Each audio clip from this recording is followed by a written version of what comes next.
Halo semua, dalam memenuhi ujian akhir semester, mata kuliah Inovasi dan Perubahan Organisasi, pada kesempatan kali ini, kami beranggotakan Mutia Nurmalaraya dan Permata Briliana Hardini dari Program Studi Administrasi dan Kebijakan Perpajakan Universitas Indonesia akan memaparkan inovasi yang dikembangkan oleh perusahaan mikroprosesor. Intel selama 50 tahun menjadi raja industri mikroprosesor di dunia, kini mulai kehilangan pamor dan juga pangsa pasar. Beberapa pengamat bahkan meramalkan beberapa dekade ini akan menjadi tahun-tahun terakhir kedikdayaan Intel. Sementara itu, AMD, pesaing bebuyutan Intel yang selalu jadi nomor 2, kini berhasil naik merebut pangsa pasar Intel. Pendiri perusahaan Intel dan AMD sebelumnya bekerja di perusahaan yang sama, yaitu di Fairchild Semiconductor Company di California, yang sekarang ini dikenal dengan Silicon Valley. Sebagai engineer muda, mereka ingin mengembangkan produk-produk yang lebih inovatif. Namun sayangnya, atasan mereka memilih sikap berhati-hati, hingga akhirnya menggugurkan aspirasi mereka. Maka pada tahun 1968, Robert dan Gordon keluar dari Fairchild, kemudian mendirikan Intel. 1 tahun kemudian, 8 karyawan lainnya keluar dari Fairchild, kemudian mendirikan perusahaan AMD. Awalnya, Intel maupun AMD memiliki posisi pasar yang kurang lebih sama, hingga suatu hari IBM memilih chip Intel untuk mentenagai semua personal komputer yang mereka tengah buat. Sejak hari itu hingga hari ini, mayoritas komputer, apapun mereknya, menggunakan arsitektur milik Intel tersebut. Maka dalam waktu singkat, Intel dapat mengungguli AMD. Namun, untuk menghindari monopoli, IBM meminta Intel untuk mencari pemasok lain dan akhirnya masuklah AMD. Lalu, AMD mulai memproduksi untuk IBM.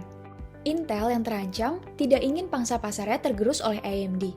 Akhirnya, AMD terpaksa melakukan reverse engineering atau rekayasa balik atas chipset 386 milik Intel. Namun, sebelum AMD bisa membangun versi 386-nya, Intel mengeluarkan seri 486. Meskipun versi 386 AMD lebih baik daripada Intel, bahkan bisa mendekati seri 486 Intel dari sisi kinerja, namun waktu yang dibutuhkan untuk merekayasa ulang chip akan selalu membuat AMD tertinggal dari Intel. Pada tahun 2005, Apple yang sebelumnya menggunakan chip PowerPC beralih menggunakan Intel. Hal ini semakin meneguhkan Intel sebagai penguasa pasar mikroprosesor. Intel juga lebih unggul di atas AMD dalam pemasaran. Di sisi lain, AMD lebih fokus pada research and development.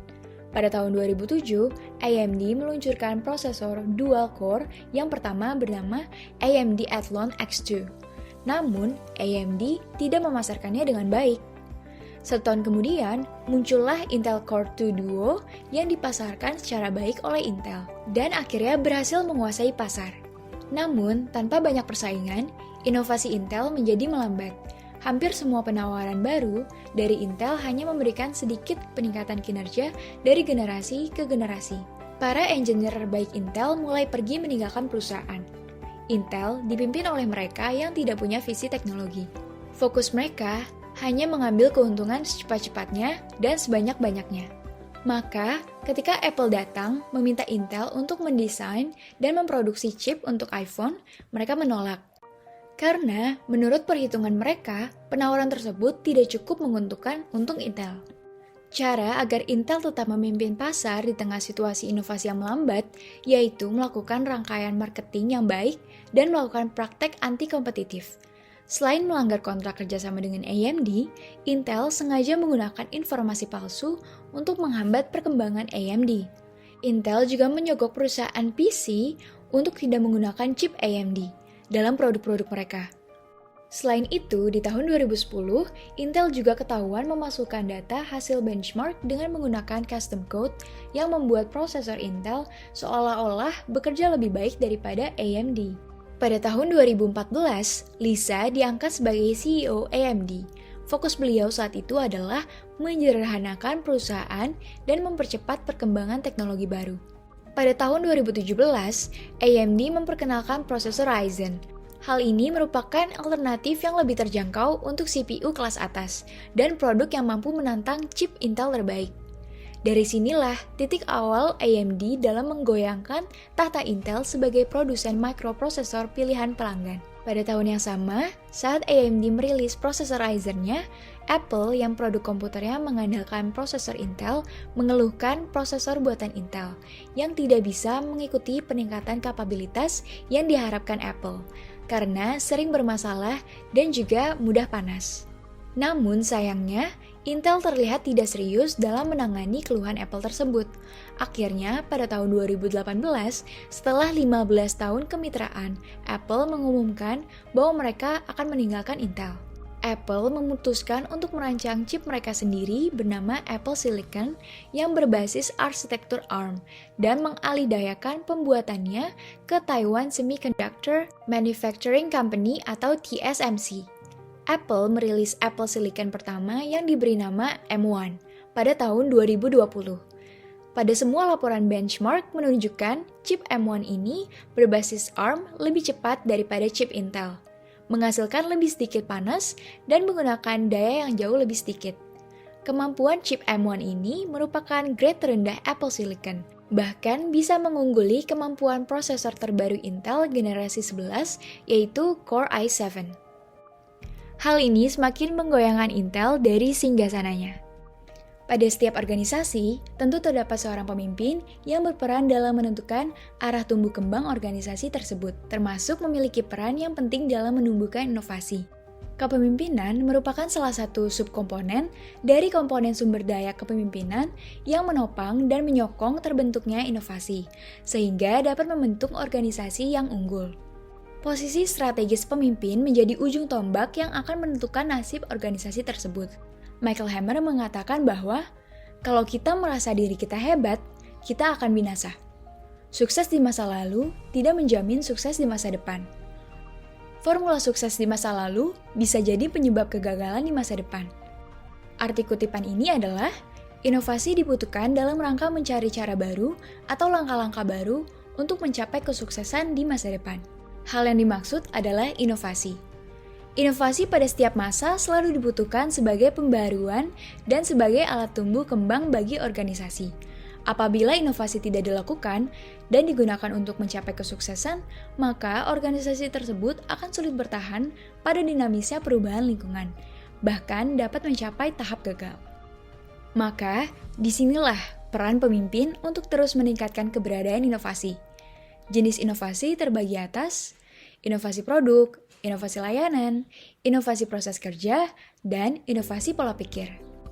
Atas jenis inovasi ini, terdapat target inovasi yang dituju, yaitu kualitas yang terus ditingkatkan, biaya yang terus diturunkan, penggunaan waktu yang terus diturunkan dengan proses birokrasi yang lebih cepat, dan kepuasan pengguna jasa atau barang dengan segala kemudahan. Memperkuat basis penelitian dan pengembangan di suatu negara menjadi landasan penting agar dapat mengikuti tren global, memperoleh pengetahuan, mengadaptasi pengetahuan dengan kondisi lokal, serta untuk memajukan pengetahuan. Inovasi melalui kegiatan penelitian dan pengembangan sudah menjadi tren dan terdapat beberapa faktor yang mendorongnya, antara lain, adanya aktivitas ekonomi, peningkatan sumber daya manusia secara ilmiah dan teknis di seluruh dunia, dan semakin mudahnya mengelola proyek penelitian dan pengembangan global. Karena kemajuan teknologi informasi, penguatan hak kekayaan intelektual, dan perlakuan pajak yang semakin menguntungkan untuk kegiatan penelitian dan pengembangan di luar negeri. Berdasarkan konsep dan teori inovasi dan kaitannya dengan kepemimpinan, pemimpin Intel terlalu terlena dengan keuntungan, sehingga menyepelekan hal yang seharusnya lebih diperhatikan, yaitu para peneliti di Intel. Walaupun strategi marketing mereka sejak awal telah baik, tetapi kehilangan peneliti merupakan hal yang fatal bagi Intel. Selain itu, cara yang disetujui dan digunakan oleh pemimpin Intel agar Intel tetap berada di posisi pertama adalah kecurangan dalam dunia bisnis, serta pada bidang inovasi. Hal ini yang kemudian membuat Intel jatuh pada masa kejayaannya. Berdasarkan konsep dan teori inovasi dan kaitannya dengan manajemen pengetahuan, Sejak kehilangan peneliti, Intel kemudian kehilangan sumber daya yang akan menghasilkan pembaruan bagi mereka, di mana pembaruan tersebut adalah pengetahuan baru mengenai teknologi microchip. Produk utama Intel dan inovasi yang selalu meraup keuntungan lebih dihasilkan berkat keberadaan para peneliti di Intel. Dengan dukungan dan bantuan tim marketing, kemudian produk tersebut menjadi banyak diminati di pasar. Namun, dengan kehilangan pencipta utama inovasi, yaitu para peneliti, tim marketing pun tidak dapat menghambat laju penurunan posisi Intel di pasar. Di sisi lain, walaupun AMD selalu menjadi nomor 2 setelah Intel, pemimpin AMD terus berusaha untuk dapat menciptakan inovasi.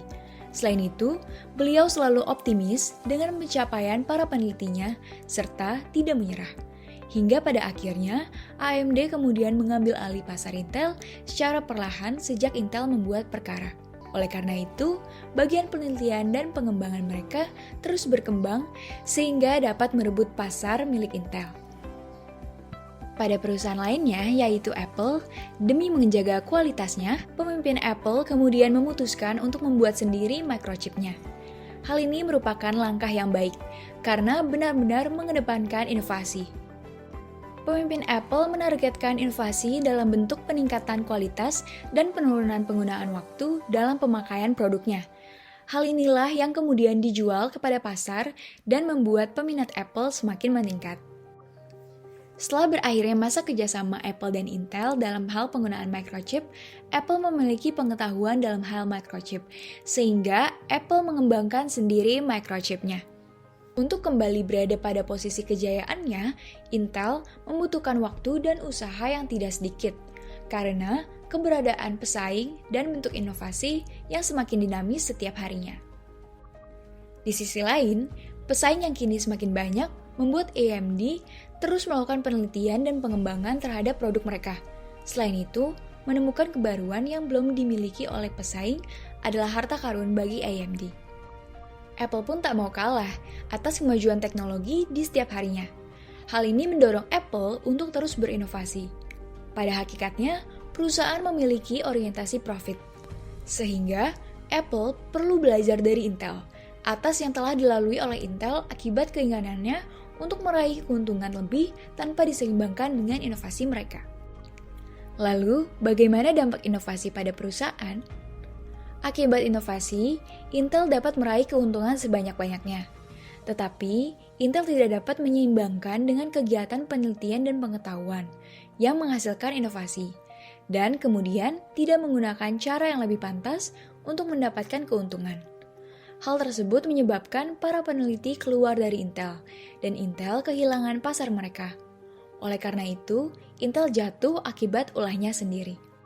Sedangkan di sisi lain, AMD yang selalu menjadi nomor 2 setelah Intel, akibat jatuhnya Intel, AMD dengan terus mengemukakan kegiatan penelitian dan pengembangannya, kemudian dapat pelan-pelan merebut pasar milik Intel. Berdasarkan kejadian yang menimpa Intel, Apple kemudian semakin berinovasi untuk dapat mempertahankan posisi produk mereka di pasar, serta posisi perusahaan mereka sebagai perusahaan elektronik dengan teknologi canggih milik sendiri. Sekian pemaparan kami mengenai inovasi pada perusahaan microprosesor. Terima kasih.